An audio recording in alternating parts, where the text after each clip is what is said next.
Você já se sentiu como se estivesse vivendo em um mundo que não foi feito para você? Como se sua forma de pensar, de sentir, de enxergar as coisas fosse constantemente ignorada, invalidada, até ridicularizada. Você tem ideias que ninguém entende, perspectivas que ninguém valoriza, uma maneira de ser que simplesmente não cabe nos moldes que todos esperam que você se encaixe. E o pior de tudo é que você começa a se perguntar se o problema não está em você mesmo. Será que eu estou errado? Será que eu deveria ser mais como os outros? Será que essa minha forma de pensar só me atrasa, só me impede de ter sucesso agora? Neste momento em que todo mundo parece estar conseguindo o que quer. Você olha ao redor e vê pessoas com ideias convencionais sendo reconhecidas, promovidas, aplaudidas, enquanto você, com toda a sua profundidade e originalidade, continua invisível, incompreendido, esperando por um reconhecimento que parece nunca chegar. Se você já sentiu esse peso, essa solidão de ser diferente em um mundo que premia a conformidade, então o que eu vou te mostrar hoje não só vai explicar por que isso acontece, mas vai te dar uma perspectiva completamente nova sobre o seu próprio valor e sobre o tempo que você está esperando. Existe uma experiência peculiar que acontece com certas pessoas ao longo de suas vidas. Uma experiência que é ao mesmo tempo dolorosa e profundamente reveladora. Essas pessoas percebem desde cedo que não pensam como a maioria. Elas fazem perguntas que os outros consideram estranhas, enxergam conexões que ninguém mais vê, se preocupam com questões que parecem irrelevantes para quem está ao redor. E durante muito tempo, durante anos, às vezes décadas, essas pessoas se sentem deslocadas, como se tivessem nascido na época errada, no lugar errado, entre as pessoas erradas. Elas tentam se adaptar, tentam moldar sua forma de pensar para se encaixar nas expectativas, mas algo dentro delas resiste, algo teima em permanecer diferente, singular, irredutível. O mundo, por sua vez, não costuma ser gentil com quem pensa diferente. Há um conjunto invisível de regras, de normas, de padrões que determinam o que é considerado valioso, o que merece atenção, o que deve ser recompensado. E essas regras favorecem o familiar, o previsível, o que pode ser facilmente compreendido e reproduzido. Quem oferece algo novo demais, algo que desafia as categorias existentes, frequentemente é visto como problemático, confuso, até mesmo irrelevante. As instituições, as empresas, os espaços acadêmicos, todos esses lugares funcionam segundo lógicas já estabelecidas, e quem não se encaixa nessas lógicas simplesmente não encontra espaço para brilhar. Então, essas mentes raras passam anos tentando ser ouvidas, tentando mostrar o valor do que pensam, mas encontram apenas portas fechadas, olhares de incompreensão, rejeições educadas, mas firmes. Foucault nos oferece uma maneira radicalmente diferente de entender essa situação. Ele nos mostra que o que chamamos de sucesso, de reconhecimento, de vitória, não é algo natural ou neutro. É algo que está profundamente ligado a relações de poder, a formas de saber que são validadas em determinada época, a regimes de verdade que decidem o que conta como conhecimento legítimo e o que deve ser descartado como irrelevante. Quando uma mente rara não consegue ser reconhecida em seu tempo, não é porque ela está errada ou porque seu pensamento é inferior. É porque seu pensamento ainda não encontrou as condições de possibilidade para ser compreendido.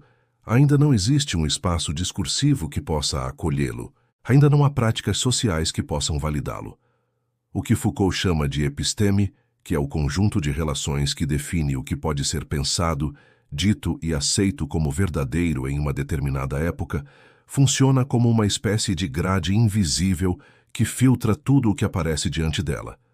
Ideias que não passam por essa grade simplesmente não são vistas, não são levadas a sério, não conseguem circular nos espaços de poder e reconhecimento. E as mentes mais raras, justamente por pensarem além dessa grade, por produzirem conhecimentos que ainda não têm lugar no regime de verdade vigente, ficam à margem, esperando. Não estão esperando por sorte ou por acaso. Estão esperando por uma transformação mais profunda nas próprias condições que determinam o que pode ser reconhecido como válido. Pense em quantos pensadores, artistas, cientistas, filósofos só foram compreendidos décadas ou séculos depois de suas mortes. Van Gogh vendeu apenas uma pintura em vida e morreu na pobreza, mas hoje suas obras são consideradas entre as mais importantes da história da arte. Gregor Mendel descobriu as leis da hereditariedade, mas seu trabalho foi ignorado por décadas, até que a biologia desenvolvesse conceitos que pudessem compreendê-lo. Emily Dickinson escreveu quase 2.000 poemas, mas apenas alguns poucos foram publicados enquanto ela estava viva, e mesmo esses foram editados para se conformar aos padrões poéticos da época. O que mudou não foi o valor dessas obras. O que mudou foi o regime, de verdade, as práticas discursivas, os critérios de validação que determinam o que pode ser visto como genial, importante, revolucionário. E antes de continuar, eu preciso te perguntar uma coisa, e quero que você seja completamente honesto, nem que seja só consigo mesmo. Você já se sentiu invisível, mesmo sendo profundo? Já teve a sensação de que suas ideias são valiosas, mas ninguém consegue enxergar isso? Porque eu sei que quando a gente está passando por uma coisa dessas, a gente se sente completamente sozinho, como se fosse o único ser humano no planeta Terra sendo ignorado, enquanto pessoas com ideias rasas são celebradas. A gente olha ao redor e todo mundo parece estar sendo reconhecido por coisas que parecem tão simples, tão óbvias, e aí a gente pensa, o que é que tem de errado comigo? Por que eu que penso mais fundo não consigo o mesmo? Mas a verdade é que você não está sozinho. Tem milhares de pessoas assistindo esse vídeo agora que sentem exatamente a mesma coisa que você. Então, desce aqui nos comentários e escreve só isso, escreve: estou passando por isso agora. Não precisa dar detalhes se não quiser, não precisa contar sua história toda. Só essa frase já basta. Porque, quando você escreve isso, você não está só desabafando. Você está dizendo para outra pessoa que vai ler seu comentário, você também não está sozinho. E isso pode ser exatamente o que alguém precisava ouvir hoje. Mas tem algo ainda mais interessante no pensamento de Foucault que nos ajuda a entender essa situação. Ele não via o poder apenas como algo que oprime, que exclui, que diz não.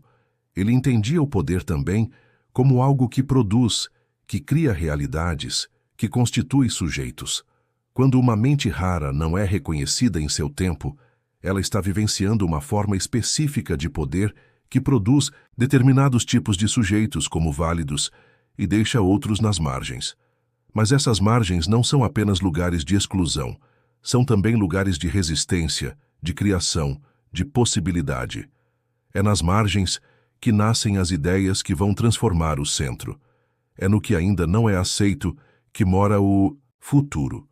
A questão não é que você precisa esperar passivamente até que o mundo esteja pronto para você. A questão é entender que sua forma de pensar já está fazendo um trabalho, já está produzindo rachaduras no regime de verdade atual, já está abrindo espaços para que outras formas de pensar possam emergir. Cada vez que você se recusa a simplificar seu pensamento para ser aceito, cada vez que você mantém a complexidade da sua visão, mesmo diante da incompreensão, você está exercendo o que Foucault chamaria de uma prática de liberdade. Você está resistindo à normalização, está criando outras possibilidades de existência, está sendo parte de uma transformação que ainda não pode ser vista claramente, mas que está em curso. E tem uma diferença fundamental entre uma mente que apenas repete o que já está estabelecido e uma mente que realmente cria algo novo. A primeira se encaixa perfeitamente nas estruturas de poder e saber já existentes. Ela não desafia nada, não incomoda ninguém, não força ninguém a pensar diferente. Por isso, é facilmente reconhecida, facilmente recompensada, facilmente integrada. Ela confirma o que já se sabe, valida o que já está validado, reproduz o que já está estabelecido. Já a mente que pensa verdadeiramente diferente, que produz algo que ainda não tem lugar no mapa do conhecimento atual, essa mente necessariamente vai causar desconforto, vai gerar resistência, vai encontrar obstáculos, porque ela está pedindo que o próprio mapa seja redesenhado, que as categorias sejam repensadas, que os critérios de validação sejam transformados. Foucault estudou longamente como os saberes se transformam ao longo da história, como uma época para de aceitar certas verdades e começa a aceitar outras. E o que ele descobriu é que essas transformações nunca são simples, nunca são lineares. Nunca são apenas questão de uma ideia melhor vencendo uma ideia pior. São questões de poder, de práticas sociais, de instituições, de formas de subjetivação. Uma nova ideia só pode ser aceita quando todo um conjunto de condições se transforma, quando surgem novas práticas que podem utilizá-la, novas instituições que podem validá-la, novos critérios que podem reconhecê-la como verdadeira. Então, quando você se sente à frente do seu tempo, quando você percebe que seu pensamento não encontra espaço para ser reconhecido, você não está apenas esperando que as pessoas sejam mais inteligentes ou mais abertas.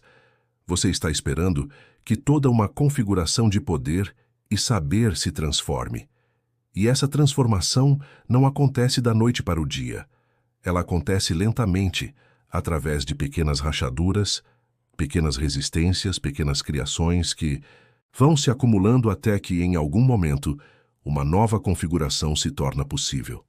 Conheço a história de uma mulher que passou décadas desenvolvendo uma abordagem terapêutica que integrava corpo e mente de uma forma que a psicologia tradicional não aceitava.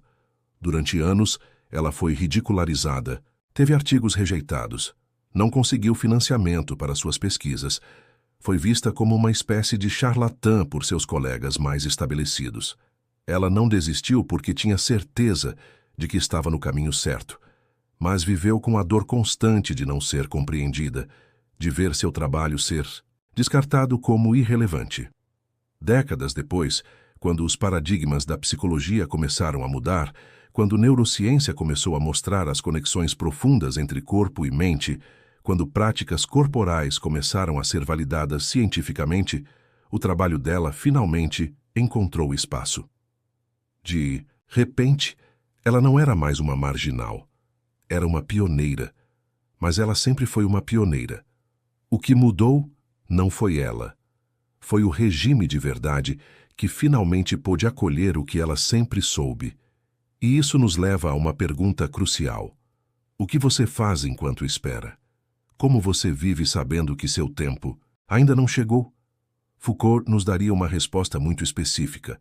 Você continua criando, você continua pensando, você continua resistindo à pressão para se conformar. Porque cada ato de pensamento genuíno, cada momento em que você se recusa a simplificar sua visão para ser aceito, já é uma vitória. Não uma vitória no sentido de reconhecimento externo, mas uma vitória no sentido de manter viva uma possibilidade de não deixar que seu pensamento seja colonizado pelas formas dominantes de saber. O que acontece com muitas mentes raras é que elas acabam cedendo. O peso da rejeição constante, da incompreensão, da falta de reconhecimento, se torna insuportável, e elas começam a moldar seu pensamento para se encaixar no que é aceito. Elas suavizam as arestas, removem o que é mais radical, adaptam suas ideias para que possam finalmente encontrar um lugar. E nesse processo, algo essencial se perde. O que fazia daquele pensamento algo realmente novo, algo capaz de transformar as próprias condições do que pode ser pensado, isso desaparece. E o que resta é apenas mais uma variação das ideias já aceitas, mais uma confirmação do regime de verdade vigente. Mas há outra possibilidade. A possibilidade de manter a integridade do seu pensamento, mesmo sabendo que ele ainda não tem lugar. De continuar desenvolvendo suas ideias, mesmo sem reconhecimento imediato. De aceitar que você está fazendo um trabalho para o futuro. Um trabalho que talvez você mesmo nunca veja completamente valorizado, mas que é necessário para que novas formas de pensar possam emergir. Isso não é resignação.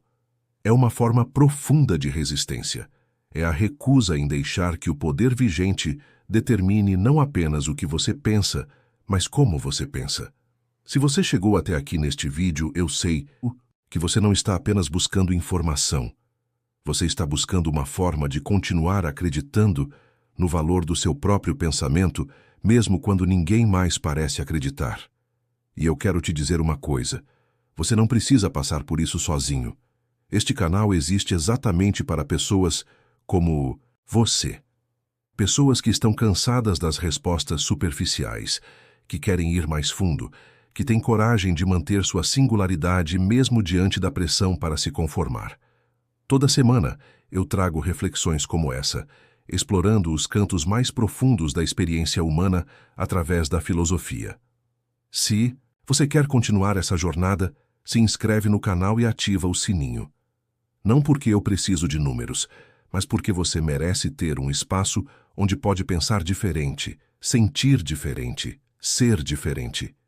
E se esse vídeo tocou em algo verdadeiro dentro de você, deixa um like para que mais pessoas que precisam ouvir isso possam encontrar esse conteúdo. Você não está sozinho nessa busca. Voltando à questão central, por que as mentes mais raras só vencem tarde? Porque vencem tarde significa que vencem quando as condições de possibilidade para seu reconhecimento finalmente se estabelecem. Quando o regime de verdade se transforma o suficiente para que aquilo que era marginal possa se tornar central. Quando as práticas sociais, as instituições, os critérios de validação evoluem de tal forma que aquele pensamento, que antes não cabia em lugar nenhum, finalmente encontra um espaço. Mas note algo importante. Essas mentes não mudam. O que elas pensavam no início é essencialmente o que elas pensam no final. O que muda é o mundo ao redor delas. O que muda é a capacidade coletiva de compreender, de valorizar, de integrar aquilo que antes era incompreensível. E há algo profundamente libertador nessa compreensão. Significa que se você não está sendo reconhecido agora, isso não diz nada sobre o valor do seu pensamento. Diz algo sobre o momento histórico em que você está vivendo, sobre os limites do regime de verdade atual, sobre as formas de poder que determinam o que pode e o que não pode ser validado. Você não está atrasado, você está adiantado. E estar adiantado significa necessariamente estar só por um tempo, significa ter que carregar suas ideias sem o apoio das estruturas existentes, significa ter que acreditar em si mesmo quando ninguém mais acredita. Mas tem um paradoxo bonito aqui. Quanto mais raro é seu pensamento, quanto mais ele desafia as formas estabelecidas de saber, mais difícil é seu reconhecimento imediato, mas maior é sua potência transformadora a longo prazo. As ideias que mudam realmente o mundo, que redefinem campos inteiros do conhecimento, que abrem novas possibilidades de existência, essas ideias nunca são imediatamente aceitas. Elas precisam de tempo para fazer seu trabalho, para criar as condições de sua própria recepção, para transformar lentamente o terreno sobre o qual serão finalmente compreendidas. Você que está assistindo isso e se reconhece nessa descrição, você que carrega ideias que ninguém entende, perspectivas que ninguém valida, formas de ver o mundo que parecem não ter lugar, eu quero que você entenda algo fundamental. Seu pensamento não é um problema a ser corrigido. É uma possibilidade a ser mantida viva. Cada dia que você resiste à pressão para se conformar, cada momento em que você continua pensando do seu jeito, mesmo sem reconhecimento, você está fazendo um trabalho essencial. Você está guardando sementes que vão germinar em um solo que ainda está sendo preparado. Você está sendo parte de uma transformação que é maior do que você, mais lenta do que você gostaria, mas absolutamente necessária. E talvez a maior vitória não seja finalmente ser reconhecido. Talvez a maior vitória seja conseguir manter a integridade do seu pensamento independentemente do reconhecimento. Ser capaz de continuar, criando, pensando, vendo o mundo do seu jeito singular, mesmo que isso nunca te traga fama, dinheiro ou validação social. Porque aí você está vivendo de uma forma verdadeiramente livre. Você não está mais submetido às formas de poder que determinam o que tem valor. Você está criando seus próprios critérios de valor. Você está exercendo o que Foucault chamaria de cuidado de si, essa prática de construir a si mesmo segundo seus próprios princípios, de não deixar que os outros determinem quem você é e o que você pode pensar. As mentes mais raras vencem tarde, porque o tempo delas não é o tempo do reconhecimento imediato. É o tempo da transformação profunda. É o tempo das revoluções lentas que acontecem nas próprias condições do pensamento. E você, se você é uma dessas mentes, está vivendo em um tempo estranho, difícil, às vezes doloroso, mas está vivendo no tempo certo para o trabalho que você tem que fazer. O trabalho de manter vivo um pensamento que ainda não tem lugar. O trabalho de resistir sem se endurecer. O trabalho de continuar criando mesmo, sem a garantia de que alguém vai ver, entender ou valorizar. E no final, quando o reconhecimento vem, se é que vem, você vai perceber que ele já não importa tanto assim, porque você terá aprendido algo muito mais valioso. Terá aprendido que seu valor não depende da validação externa, que sua capacidade de pensar, de criar, de ver o mundo de forma única, isso é uma riqueza em si mesma, independentemente de quantas pessoas conseguem enxergá-la. Você terá se tornado livre não apenas do desejo de reconhecimento, mas da própria necessidade de que o mundo confirme o que você já sabe sobre si mesmo. Claude é uma IA e pode cometer erros. Por favor, verifique as respostas.